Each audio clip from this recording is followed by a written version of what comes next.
मुंबई से उड़ान भरते ही हमारा जहाज इतनी ऊंचाई पर चला गया कि नीचे कुछ नहीं दिख रहा था। मुंबई और मॉरिशस के बीच कोई थल नहीं है, केवल हिंद महासागर का नीला जल है। हांफता दहाड़ता उमंग भरता पछाड़ खाता। ठीक 6 घंटे की उड़ान पूरी करने के बाद हमारा विमान सर शिवसागर राम गुलाम अंतर्राष्ट्रीय हवाई अड्डे पर उतरने लगा। आपसे प्रश्न पूछा जा सकता है कि मुंबई से मॉरिशस के बीच उड़ान भरने के बाद कितने घंटे लगे थे, या मुंबई से मॉरिशस पहुंचने में लेखक को कितने घंटे का समय लगा था। फिर उनका विमान किस हवाई अड्डे पर उतरा, तो ये है आपको इसका उत्तर सर शिवसागर राम गुलाम हवाई अड्डा, जहां ये उतरे थे और 6 घंटे यानी 6 आवर्स लगे थे। पृथ्वी के निकट आते ही वनस्पतियां दिखने लगीं, यानी पेड़ पौधे, और जल के बीच उभरने लगा मॉरिशस द्वीप, जिसे हिंद महासागर का मोती कहा जाता है। प्रश्न बनेगा अब आपको यहां से कि हिंद महासागर का मोती किसे कहा जाता है, तो मॉरिशस। ठीक है, मॉरिशस द्वीप को हिंद महासागर का मोती कहते हैं। हवाई अड्डे से बाहर निकलते ही एक नया परिदृश्य था, यानी इनको नयापन दिखाई दिया। किंतु नया परिदृश्य था, किंचित ऊपर उभरा हुआ सा एक विस्तृत भूखंड, यानी थोड़ा ऊपर उभरा हुआ, ऊपर की ओर उठा हुआ एक भूखंड यानी भूमि का टुकड़ा दिखा। खूबसूरत सड़कें। ध्यान दीजिए, अगर आपसे कहा जाए मॉरिशस के बारे में आप कुछ लिखिए, मॉरिशस की सड़कों के बारे में लिखिए, तो ये सारी बातें आप लिख सकते हैं कि मॉरिशस के प्राकृतिक सौंदर्य, वहाँ का रहन सहन, खूबसूरत सड़कें, नारियल के छोटे छोटे पंक्तिबद्ध वृक्ष, यानी जितने भी नारियल के पेड़ थे ना, पंक्ति में थे, यानी एक लाइन से लगाए गए थे, इधर उधर नहीं, नॉट हियर एंड देयर। हवाई अड्डे से पोर्ट लुई, यानी जिसका अब नाम है पोर्ट लुइस, बहुत दूर, शायद दूसरे छोर पर है, यानी दूसरा किनारा, एक साइड ये है तो वो दूसरे किनारे पर है। जैसे मान लीजिए एक साइड ये बुक का ये है और दूसरा साइड ये है। रास्ते का दृश्य अपने सौंदर्य के खुलेपन से, यानी सुंदरता से, ब्यूटी, खुलेपन से, हरेपन से चकित कर रहा था। मतलब हरियाली, ग्रीनरी इतनी थी, नेचर ब्यूटी इतनी अच्छी थी, इतनी सुंदर लग रहा था कि हर एक व्यक्ति जो भी देख रहा हो आश्चर्य में पड़ जाता था।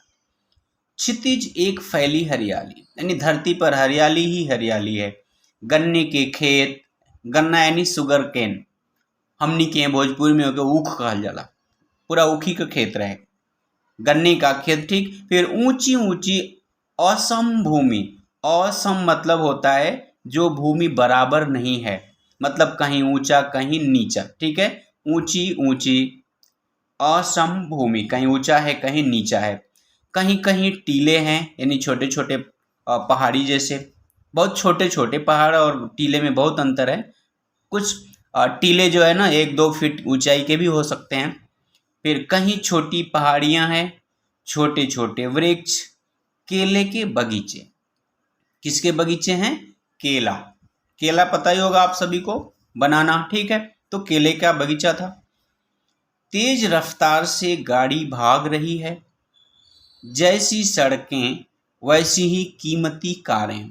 अब ध्यान दीजिएगा, सड़कें भी बहुत अच्छी हैं और बहुत महंगी कारें भी वहाँ पे हैं। ऊपर नीचे दाएं बाएं घूमती सड़कें, और उन पर चलने वाला आदमी नाम का प्राणी कोई नहीं। मतलब उन सड़कों पर गाड़ियां ही जा रही थी, कोई आदमी पैदल नहीं चल रहा था। कहने का मतलब यह है कि वहाँ पे पैदल चलने वाला कोई भी व्यक्ति नहीं है, सभी अपनी कार से जाते हैं। इस देश में जनसंख्या का दबाव बहुत कम है, यानी पॉपुलेशन बहुत कम है। मॉरिशस की कुल आबादी 12 लाख है। मॉरिशस में यानी ये जब ये पाठ लिखा गया तब कितनी आबादी थी पूरी? 12 लाख। इसमें 8 लाख भारतीय मूल के लोग हैं। अब ध्यान दीजिए, दूसरा देश है और उसकी आबादी 12 लाख है, तो उस दूसरे देश में भारत के लोग कितने हैं? 8 लाख। 12 लाख में से 8 लाख केवल इंडियन लोग हैं। शेष 4 लाख में क्रियोल, फ्रेंच, चीनी और अन्य लोग हैं। यहाँ मुख्यतः हिंदू, इस्लाम और ईसाई धर्मावलंबी ही हैं। मतलब हिंदू धर्म मानने वाले लोग हैं, इस्लाम धर्म मानने वाले और ईसाई धर्म मानने वाले ही लोग हैं, ये 3 धर्म। मॉरिशस में अफ्रीकी, चीनी, भारतीय, यूरोपीय, पुर्तगाली आदि संस्कृतियों का यानी कल्चर का अद्भुत सामंजस्य देखा जा सकता है। मतलब मॉरिशस में अफ्रीका के लोग जो है अपनी कल्चर के अकॉर्डिंग जीते हैं, चीनी लोग अपनी कल्चर, फिर भारतीय लोग अपनी कल्चर, यूरोपीय अपनी कल्चर, तो इन सभी का ना मिला जुला मिक्स रूप भी देखने में बड़ा मज़ा आता है। बात भी सही है, जहाँ हर धर्म के लोग, हर कल्चर के लोग रहते हैं ना मिलजुल के, तो बड़ा आनंद आता है, एक दूसरे से कुछ सीखने को मिलता है। आगे लेखक कह रहे हैं कि हमें हवाई अड्डे से लगभग 45 किलोमीटर, ठीक 45 किलोमीटर दूर क्वार्त्रे बोर्नस के एक होटल ब्लू आर्चिड में ठहराया गया। आपको यहाँ से प्रश्न जरूर पूछा जा सकेगा कि लेखक किस होटल में ठहरे थे यानी रुके थे। तो लेखक जो है क्वार्त्रे बोर्नस के होटल ब्लू आर्चिड में रुके थे। घनी हरियाली के बीच यह एक सुंदर सा छोटा शहर है, सादा, शांत, स्वच्छ। मॉरिशस के शहरों, कस्बों और गांवों में गन्ने के खेत इस तरह फैले हुए हैं कि पता ही नहीं चलता खेतों में शहर है या कि शहरों में खेत। मतलब जिधर भी देखो खेत, गन्ने का खेत, केले का बगीचा। तो लेखक कह रहे हैं कि ऐसा नहीं, हमें समझ में ही नहीं आता वहाँ पर जा कर के, यानी मॉरिशस में, मॉरिशस की शहरों में देख के ऐसा लगता है, समझ में ही नहीं आता कि शहर खेत में है कि खेत में ही शहर है। क्वार्त्रे बोर्नस भी एक ऐसा ही शहर है। आप देख रहे हैं Hindi classes by Umesh sir. जी हाँ, आप इस चित्र में देख ही रहे हैं, ये है समुद्र और ये पूरा मॉरिशस कितना अच्छा चमकता हुआ सुंदर सुनहरा दिखाई दे रहा है। चलिए आगे बढ़ते हैं पढ़ते हुए। और यहाँ जो अभी हम पढ़ने जा रहे हैं ना, ये पैराग्राफ, इसमें से भी ना आपसे प्रश्न पूछा जाएगा, ध्यान रखिएगा।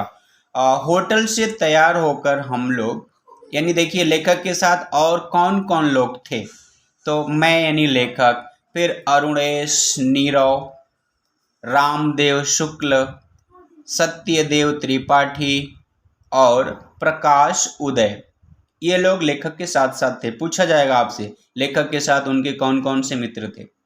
शहर का नज़ारा देखने निकले, मतलब ये लोग होटल से अब शहर घूमने के लिए निकले। ऐसा लग रहा था जैसे अपने देश के ही किसी कस्बे में टहल रहे हों। यानी ये भारतीय हैं, इंडियन, और मॉरिशस में जब ये घूमने गए तो ये कह रहे हैं कि हमको ऐसा नहीं लग रहा था कि हम कहीं बाहर गए हैं घूमने के लिए, ऐसा लग रहा है हम अपने ही देश के किसी दूसरे कोने में, कहीं दूसरे शहर में हैं।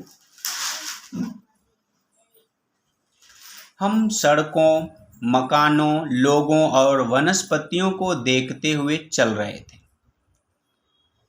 रास्ते में आम का एक वृक्ष था जिसमें पकने के करीब सिंदूरी आम लटक रहे थे। सिंदूरी आम यानी थोड़ा लाल और पीला दिखता है, सिंदूर कलर, लाल पीला, कुछ उस आम का कुछ भाग लाल है, कुछ भाग पीला है, लाइन जैसा, लकीर जैसा, एक लाइन जैसा दिखता है, उसको सिंदूरी आम बोलते हैं। चितवन, गुलर, ध्यान रखिएगा, आपसे पूछा जाएगा कि लेखक ने कौन कौन से पेड़ देखे थे, वृक्ष देखे थे, तो आप ये बात याद रखिए, चितवन, गूलर, पाकड़, करें कि पाकड़ के भी 1-2 पेड़ इनको दिखे। आगे ना बहुत सारे पेड़ों के नाम आगे बताया जाएगा, इसमें है और भी। करें कि 2-3 पीपल के पुराने वृक्ष भी, पीपल जिसको बोधि वृक्ष भी कहते हैं। भगवान बुद्ध को पीपल के पेड़ के नीचे ही बैठकर तपस्या करने पर ज्ञान प्राप्त हुआ था। बोध गया जगह का नाम है, इसलिए उस जगह का नाम गया का बोध गया नाम पड़ा, क्योंकि भगवान बुद्ध को वहीं पे ज्ञान मिला। और बोध वृक्ष इसलिए कहते हैं, इसीलिए क्योंकि उसी पीपल के नीचे बैठ के जब उन्होंने तपस्या किया उनको ज्ञान हुआ। खैर, तो बोध वृक्ष और बहुत से वृक्ष इनको पुराने यानी बहुत पुराने ओल्ड वृक्ष दिखाई दिए। बाद में नीम आपको पता ही है, इमली आपको पता ही है, बहुत खाते हैं इमली हर चीज में डाल के इधर दक्षिण भारत में। फिर चीड़, गुलमोहर आदि के वृक्ष भी दिखे। गुलमोहर लाल लाल फूल होता है, हमारे स्कूल में बहुत आप देखते हैं, ग्राउंड में, फुटबॉल ग्राउंड के बगल में है, लाल लाल फूल जाता है उस पर। खैर, मुझे बताया गया कि यहाँ जंगलों में चंदन के भी वृक्ष हैं। चंदन की लकड़ी सबसे महंगी लकड़ी होती है, खुशबूदार होती है, जिनकी लकड़ी का उपयोग हवन में किया जाता है। पूजा करते हैं ना, पूजा करते समय जब हवन किया जाता है तो चंदन की लकड़ी का प्रयोग करते हैं वहाँ जलाने में। हम एक चर्च में गए, देखिए उसके बाद ये कहाँ गए, चर्च में, जंगल की बात कर लिए, फिर ये चर्च में गए। इसके सामने एक छोटी सी पहाड़ी और पीछे एक विशाल कब्रगाह थी। ये तो बताना नहीं है, आपको पता है सब। रास्ते में केले बेचने वाले से भाव पूछा गया। यहाँ से आपसे प्रश्न जरूर पूछा जाएगा, ध्यान से सुन लीजिए। केले वाले से इन्होंने भाव पूछा यानी रेट। उसने बताया एक केले का दाम है 3 रुपये। मॉरिशस की मुद्रा को भी रुपया कहते हैं। ये प्रश्न भी आपसे पूछा जाएगा कि मॉरिशस की मुद्रा को क्या कहते हैं, तो रुपया। मॉरिशस का 1 रुपया हमारे 2.5 यानी 2 रुपीज 50 पैसे के बराबर होता है। 2 रुपया 50 पैसे के बराबर होता है। तो यानी भारतीय रुपयों में एक केले की कीमत आंकी जाए तो, यानी कीमत लगाई जाए तो हुई 7.5 रुपये। जब लेखक मॉरिशस गए थे, ये बात उस समय की है, अब आज की नहीं है। आज तो और बढ़ गया होगा, आज तो अपने यहाँ भी केला इससे कम नहीं है भाई, महंगा है। आगे देखिए लेखक के साथ और क्या घटना हुई और ये उसके बाद कैसे काम चलाए। मेरे चश्मे का एक शीशा हवाई जहाज में ही निकल गया था। उसे लगाने के लिए सिर्फ एक कील की जरूरत थी।